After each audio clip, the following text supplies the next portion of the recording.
and the first verse. Shortly after Saul died, David returned to Ziklag from his rout of the Amalekites. 3 days later, a man showed up unannounced from Saul's army camp. Disheveled and obviously in mourning, he fell to his knees in respect before David. David asked, "What brings you here?" He answered, "I've just escaped from the camp of Israel." "So what happened?" David said. "What's the news?" He said, "The Israelites have fled the battlefield, leaving a lot of their dead comrades behind, and Saul and his son Jonathan are dead." David pressed the young soldier for details. "How do you know for sure that Saul and Jonathan are dead?" "I just happened by Mount Gilboa and came on Saul, badly wounded, leaning on his spear with enemy chariots and horsemen bearing down hard on him. He looked behind him, saw me, and called me to him. 'Yes, sir,' I said, 'at your service.' He asked me who I was, and I told him, 'I'm an Amalekite.' 'Come here,' he said, and put me out of my misery. I'm nearly dead already, but my life hangs on.' So I did what he asked. I killed him. I knew he wouldn't last much longer anyway. I removed his royal headband and bracelet and have brought them to my master. Here they are." In lament, David ripped his clothes to ribbons. All the men with him did the same. They wept and fasted the rest of the day, grieving the death of Saul and his son Jonathan, and also the army of God and the nation of Israel, victims in a failed battle. Then David spoke to the young soldier who had brought the report. "Who are you anyway?" "I'm from an immigrant family, an Amalekite." "Do you mean to say," said David, "that you weren't afraid to up and kill God's anointed king?" Right then he ordered one of his soldiers, "Strike him dead." The soldier struck him and he died. "You asked for it," David told him. "You sealed your death sentence when you said you killed God's anointed king." Then David sang this lament over Saul and his son Jonathan and gave orders that everyone in Judah learn it by heart. Yes, it's even inscribed in the book of Jeshurun.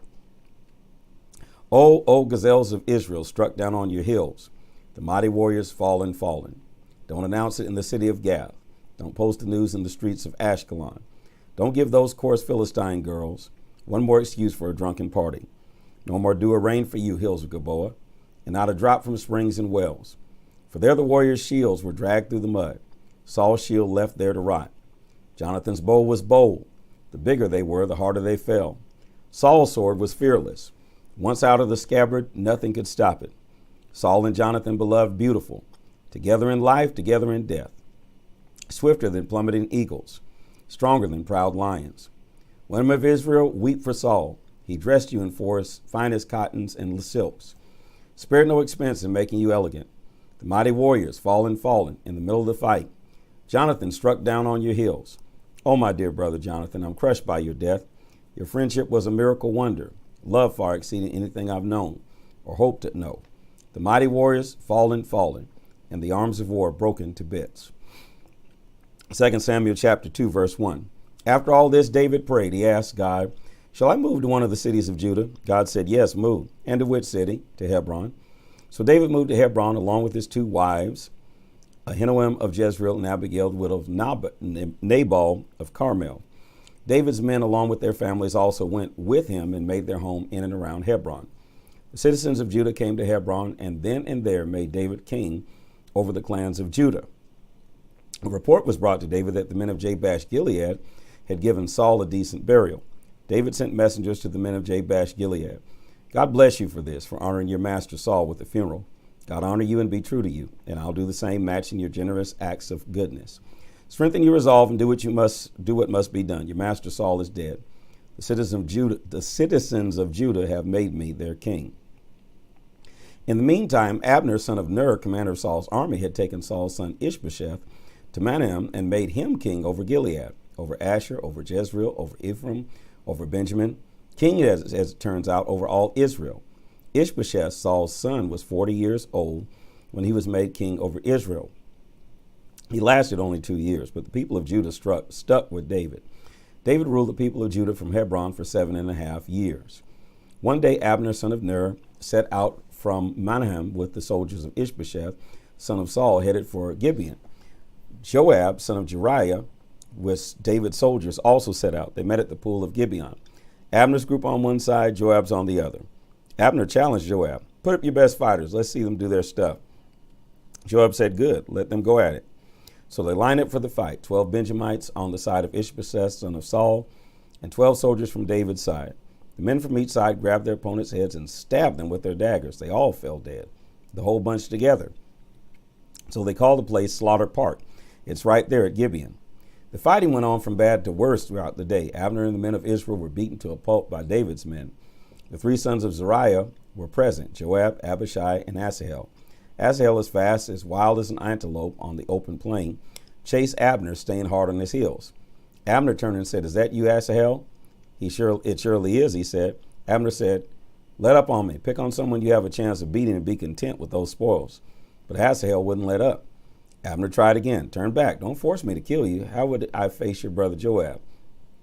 When he refused to quit, Abner struck him in the belly with the blunt end of his spear so hard that it came back out of his back. Asahel fell to the ground and died at once. Everyone who arrived at the spot where Asahel fell and died stood and gaped. Asahel dead. So Asahel is Joab's brother, and Joab is the general of David's army, and Abner was the general of Saul's army. All right. But Joab and Abishai kept up the chase after Abner. As the sun began to set, they came to the hill of Ammah that faced Giah on the road to the back country of Gibeon. The Benjamites had taken their stand with Abner there, deployed strategically on a hill. Abner called out to Joab, "Are we going to keep on killing each other till doomsday? Don't you know that nothing but bitterness will come from this? How long before you call off your men from chasing their brothers?" "As God lives," said Joab, "if you hadn't spoken up, we'd have kept up the chase until morning." Then he blew the ram's horn trumpet, and the whole army of Judah stopped in its tracks. They quit chasing Israel and called off the fighting. Abner and his soldiers marched all that night up the Arabah Valley. They crossed the Jordan, and after a long morning's march, arrived at Mahanaim. After Joab returned from chasing Abner, he took a head count of the army. 19 of David's men beside Asahel were missing. David's men had cut down 360 of Abner's men, all Benjamites, all dead. They brought Asahel and buried him in the family tomb in Bethlehem. Joab and his men then marched all night, arriving in Hebron as the dawn broke. This whole story doesn't make sense. You all were just fighting just for war games? Whew. 2 Samuel chapter 3. The Bible teaches you what to do and what not to do. That's foolish. 2 Samuel chapter 3. The war between the house of Saul and the house of David dragged on and on. The longer it went on, the stronger David became, with the house of Saul getting weaker. During the Hebron years, sons were born to David. Amnon, born of Ahinoam of Jezreel, the firstborn. Chileab, born of Abigail of Carmel, Nabal's widow, his second son. Absalom, born of Maacah, daughter of Talmai, king of Geshur, the third. Now, where did Maacah come in? I know he was married to Ahinoam and Abigail. So now he's got 4 more wives, besides Michal, the one that was Saul's daughter. Okay. So Absalom is born of Maacah, the daughter of Talmai, king of Geshur, the third. Adonijah, born of Haggith, that's another wife, the fourth. Shephatiah, born of Abital, that's another wife, the fifth. Ithream, born of Eglah, the sixth. These 6 sons of David were born in Hebron. Abner took advantage of the continuing war between the house of Saul and the house of David to gain power for himself. Saul had a concubine, Rizbah, the daughter of Aiah. One day Ishbosheth confronted Abner. "What business do you have sleeping with my father's concubine?" This is like a gossip section. Abner lost his temper with Ishbosheth. "Treat me like a dog, will you? Is this the thanks I get for sticking by the house of your father Saul and all his family and friends? I personally saved you from certain capture by David, and you make an issue out of my going to bed with a woman? What God promised David, I'll help accomplish: transfer the kingdom from the house of Saul and make David rule over the whole country, both Israel and Judah, from Dan to Beersheba. If not, may God do his worst to me." Now, you mad because he got after you for sleeping with his dad's concubine. Ishbosheth, cowed by Abner's outburst, couldn't say another word. Abner went ahead and sent personal messengers to David. "Make a deal with me and I'll help bring the whole country of Israel over to you." "Great," said David, "it's a deal, but only on one condition. You're not welcome here unless you bring Michal, Saul's daughter, with you when you come to meet me." So that's his other wife. So how many wives is this? 1, 2, 3, 4, 5, 6, 7. That's the original one. All right, verse 14.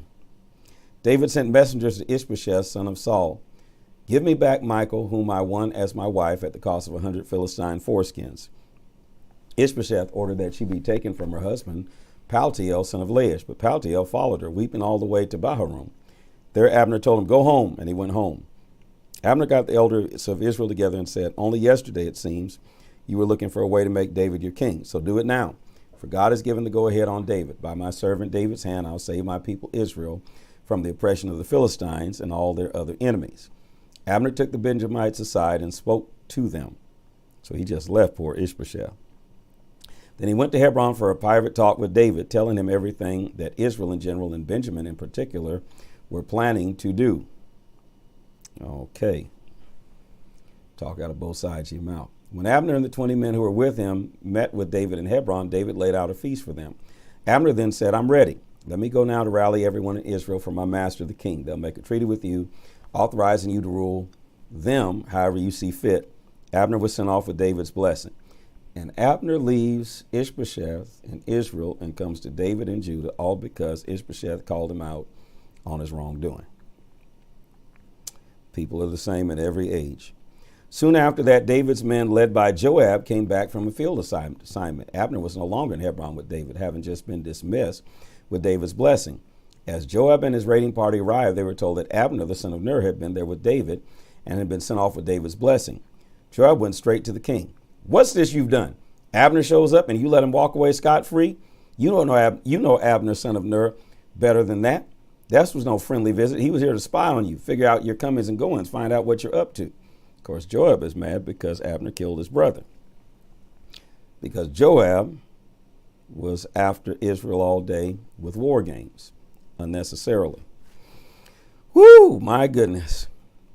Joab left David and went into action. He sent messengers after Abner, then caught up with him at the well of Sirah and brought him back. David knew nothing of this at all. When Abner got back to Hebron, Joab steered him aside at the gate for a personal word with him. There he stabbed him in the belly, killed him in cold blood for the murder of his brother Asahel. Later on, when David heard what happened, he said, before God, I and my kingdom are totally innocent of this murder of Abner, son of Ner. Joab and his entire family will always be under the curse of this blood guilt. May they forever be victims of crippling diseases, violence, and famine. Joab and his brother Abishai murdered Abner because he had killed their brother Asahel at the Battle of Gibeon. David ordered Joab and all the men under him, rip your cloaks into rags, wear mourning clothes, lead Abner's funeral procession with loud lament. King David followed the coffin. They buried Abner in Hebron. The king's voice was loud in lament as he wept at the side of Abner's grave, and all the people wept too. Then the king sang this tribute to Abner. Can this be Abner dead like a nameless bum? You were a free man, free to go and do as you wish, yet you fell victim in a street brawl. And all the people wept, a crescendo of crying. They all then came to David, trying to get him to eat something before dark, but David solemnly swore, I'll not so much as taste a piece of bread or anything else for that matter before sunset, so God help me. Everyone at the funeral took notice and liked what they saw. In fact, everything the king did was applauded by the people. It was clear to everyone that day, including all Israel, that the king had nothing to do with the death of Abner, son of Ner. The king spoke to his servants. You realize, don't you, that today a prince and hero fell victim of foul play in Israel, and I, though anointed king, was helpless to do anything about it.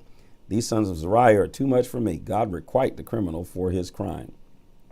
2 Samuel 4, the murder of Ishbosheth. Saul's son Ishbosheth heard that Abner had died in Hebron. His heart sank. The whole country was shaken. Ishbosheth had two men who were captains of raiding bands. One was named Baanah, the other Rechab. They were sons of Rimmon, the Beerothite, a Benjamite. The people of Beeroth had been assigned to Benjamin ever since they escaped to Gittim. There they still live as resident aliens. It so happened that Saul's son Jonathan had a son who was maimed in both feet. When he was 5 years old, a report on Saul and Jonathan came from Jezreel. His nurse picked him up and ran, but in a hurry to get away, she fell and the boy was maimed. His name was Mephibosheth. One day, Baanah and Rechab, the two sons of Rimmon, headed out for the house of Ishbosheth. They arrived at the hottest time of the day, just as he was taking his afternoon nap. They entered in the house on a ruse, pretending official business. The maid guarding the bedroom had fallen asleep. So Rechab and Baanah, now why is a woman watching over the bedroom of the king? The maid guarding the bedroom? She was standing guard. Wow. Had fallen asleep. That's interesting. So Rechab and Baanah slipped by her and entered the room where Ishbosheth was asleep on his bed. They killed him and then cut off his head, carrying it off as a trophy. They traveled all night, taking the route through Araba Valley. They presented the head of Ishbosheth to David. These people are just bloodthirsty. They presented the head of Ishbosheth to David at Hebron, telling the king, here's the head of Ishbosheth, Saul's son, your enemy. He was out to kill you. That's a lie. You're a lying wonder. But God has given vengeance to my master the king, vengeance this very day on Saul and his children. Saul was out to kill you, but Ishbosheth was not. David answered the brothers of Rechab and Baanah, sons of Rimmon and Beerothite, as surely as God lives, the one who got me out of every trouble I've ever been in. When the messenger told me, good news, Saul is dead, supposing I'd be delighted, I arrested him and killed him on the spot in Ziklag.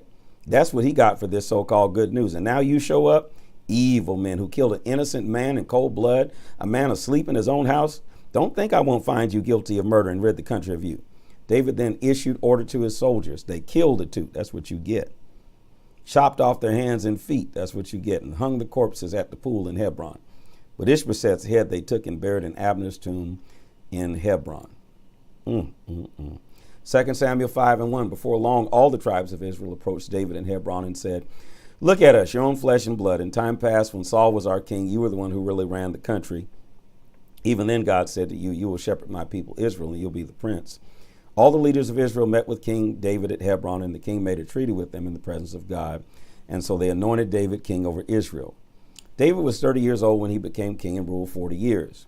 In Hebron, he ruled for 7.5 years. In Jerusalem, he ruled all Israel and Judah for 33 years. David and his men immediately set out for Jerusalem to take on the Jebusites who lived in that country. But they said, you might as well go home. Even the blind and the lame could keep you out. You can't get in here. They had convinced themselves that David couldn't break through. But David went right ahead and captured the fortress of Zion, known ever since as the city of David. That day, David said, to get the best of these Jebusites, one must target the water system, not to mention this so-called lame and blind bunch that David hates.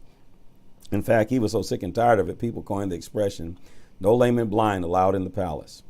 David made the fortress city his home and named it City of David. He developed the city from the outside terraces inward. David proceeded with a longer stride, a larger embrace, since God of the angel armies was with him. It was at this time that Hiram, king of Tyre, sent messengers to David, along with timbers of cedar. He also sent carpenters and masons to build a house for David. David took this as a sign that God had confirmed him as king of Israel, giving his kingship world prominence for the sake of Israel, his people. David took on more concubines and wives from Jerusalem after he left Hebron, and more sons and daughters were born to him. These are the names of them born to him in Jerusalem: Shemua, Shobab, Nathan, Solomon, Ibhar, Elushua, Nepheg, Jephiah, Elishama, Elida, Eliphalet. When the Philistines got word that David had been made king over all Israel, they came on a hunt for him. David heard of it and went down to the stronghold. When the Philistines arrived, they deployed their forces to Rephaim Valley. Then David prayed to God, shall I go up and fight the Philistines? Will you help me beat them? Go up, God replied. Count on me, I'll help you beat them. David then went straight to Baal Perazim and smashed them to pieces. Afterward, David said, God exploded on my enemies like a gush of water. That's why David named the place Baal Perazim, which means the master who explodes. The retreating Philistines dumped their idols, and David and his soldiers took them away. Later, there was a repeat performance. The Philistines came up again and deployed their troops in the Rephaim Valley. David again prayed to God. This time, God said, don't attack them head on. Instead, circle around behind them and ambush them from the grove sacred trees. When you hear the sound of shuffling in the trees, get ready to move out. It's a signal that God is going ahead of you to smash the Philistine camp. David did exactly what God told him. He routed the Philistines all the way from Gibeon to Gezer. 2 Samuel chapter 6. David mustered the pick of the troops of Israel, 30 divisions of them, together with his soldiers. David headed for Baalah to recover the chest of God, which was called by the name of God, the name God of the angel armies, who enthroned over the pair of angels on the chest. They placed the chest on a brand new ox cart and removed it from Abinadab's house on the hill. Uzzah and Ahio, Abinadab's sons, were driving the new cart loaded with the chest of gold. Ahio in the head lead and Uzzah alongside the chest. David and the whole company of Israel were in the parade, singing at the top of their lungs, playing mandolins, harps, tambourines, castanets, and cymbals. When they came to the threshing floor of Nacon, the oxen stumbled. So Uzzah reached out and grabbed the chest of God. God blazed in anger against Uzzah and struck him hard because he had profaned the chest. Uzzah died on the spot, right alongside the chest. So what was he supposed to do? Just let the thing fall down and break? Then David got angry because of God's deadly outburst against Uzzah. So you got both of them angry. That place is still called Perez Uzzah, which means the explosion against Uzzah. David became fearful of God that day and said, the chest is too dangerous to handle. How can I ever get it back to the city of David? He refused to take the chest of God a step further. Instead, David removed it off the road and to the house of Obed-Edom the Gittite. The chest of God stayed at the house of Obed-Edom the Gittite for 3 months, and God prospered Obed-Edom and his entire household. It was reported to King David that God had prospered Obed-Edom and his entire household because of the chest of God. So David thought, I'll get that blessing for myself, and brought up the chest of God from the house of Obed-Edom to the city of David, celebrating extravagantly all the way with frequent sacrifices of choice bulls. David ceremonially dressed in priest's linen, danced with great abandon before God. The whole country was with him as he accompanied the chest of God with shouts and trumpet blasts. But as the chest of God came into the city of David, Michal, Saul's daughter, happened to be looking out a window when she saw King David leaping and dancing before God, her heart filled with scorn. They brought the chest of God and set it in the middle of the tent pavilion that David had pitched for it. Then and there David worshiped, offering burnt offerings and peace offerings. When David had completed the sacrifices of burnt and peace offerings, he blessed the people in the name of God of the angel armies and handed out to each person in the crowd, men and women alike, a loaf of bread, a date cake, and a raisin cake. Then everyone went home. David returned home to bless his family. Michal, Saul's daughter, came out to greet him. How wonderfully the king of David distinguished himself today, exposing himself to the eyes of the servants, maids like some burlesque street dancer. David replied to Michal, in God's presence, I'll dance all I want. He chose me over your father and the rest of our family and made me prince over God's people, over Israel. Oh, yes, I'll dance to God's glory more recklessly than this. And as far as I'm concerned, I'll gladly look like a fool. But among these maids you're so worried about, I'll be honored to no end. Michal, Saul's daughter, was barren the rest of her life. 2 Samuel chapter 7, verse 1, God's covenant with David. Before long, the king made himself at home, and God gave him peace from all his enemies. Then one day, King David said to Nathan the prophet, look at this. Here I am, comfortable in a luxurious house of cedar, and the chest of God sits in a plain tent. Nathan told the king, whatever's in your heart, go and do it. God is with you. But that night, the word of God came to Nathan, saying, go and tell my servant David, this is God's word on the matter. You're going to build a house for me to live in. Why? I haven't lived in a house from the time I brought the children of Israel up from Egypt till now. All that time I've moved about with nothing but a tent. And in all my travels with Israel, did I ever say to any of the leaders I commanded to shepherd Israel, why haven't you built me a house of cedar?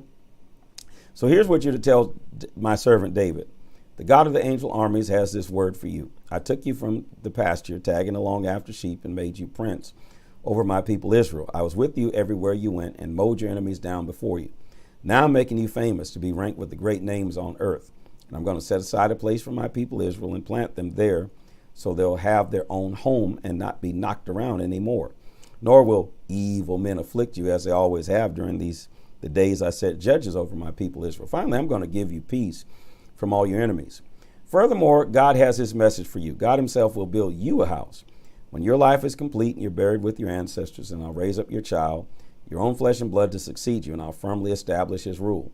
He will build a house to honor me, and I will guarantee his kingdom's rule permanently. I'll be a father to him, and he'll be a son to me. When he does wrong, I'll discipline him in the usual ways, the pitfalls and obstacles of this mortal life. But I'll never remove my gracious love for him as I removed it from Saul, who preceded you, and whom I most certainly did remove. Your family and your kingdom are permanently secured. I'm keeping my eye on them, and your royal throne will always be there, rock solid. Nathan gave David a complete and accurate account of everything he heard and saw in the vision. King David went in, took his place before God, and prayed, who am I, Master God, and what is my family that you've brought me to this place? But that's nothing compared to what's coming, for you've spoken also my family far into the future, giving me a glimpse into tomorrow, my Master God. What can I possibly say in the face of all this? You know me, Master God, just as I am. You've done all this not because of who I am, but because of who you are, out of your very heart, but you've let me in on it. This is what makes you so great, Master God. There's none like you, no God but you, nothing to compare with what we've heard with our own ears. And who is like your people, like Israel, a nation unique in the earth, whom God set out to redeem for himself and became famous for it, performing great and fearsome acts, throwing out nations and their gods left and right as you saved your people from Egypt. You established for yourself a people, your very own people, your people permanently. And you, God, became their God. So now, great God, this word that you've spoken to me and my family, guarantee it permanently. Do exactly what you promise. Then your reputation will flourish always as you people exclaim, the God of the angel armies is God over Israel. And the house of your servant David will remain sure and solid in your watchful presence. For you, God of the angel armies, Israel's God, told me plainly, I will build you a house. That's how I was able to find the courage to pray this prayer to you. And now, Master God, being the God you are, speaking sure words as you do, and having just said this wonderful thing to me, please, just one more thing. Bless my family. Keep your eye on them always. You've already as much as said you would, Master God. Oh, may your blessing be on my family permanently. This is the word.